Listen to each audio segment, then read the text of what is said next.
इंसदादी दहशतगर्दी अदालत कराची ने साबिक MD KESC शाहिद हामिद कत्ल केस का फैसला सुना दिया है। अदम शवाहिद पर मिनहाज काजी और महबूब गुफरान को बरी कर दिया गया।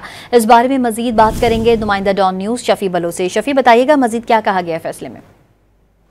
जी, आज अदालत ने जो है वो दरख्वास्त मुकदमे का फैसला सुनाते हुए शाहिद हामिद कत्ल केस के दो मुलजमान जिनमें के साबिक सिक्योरिटी इंचार्ज मिनहाज काजी और इसके अलावा महबूब गुफरान को जो मुकदमे से अदालत से बरी कर दिया है।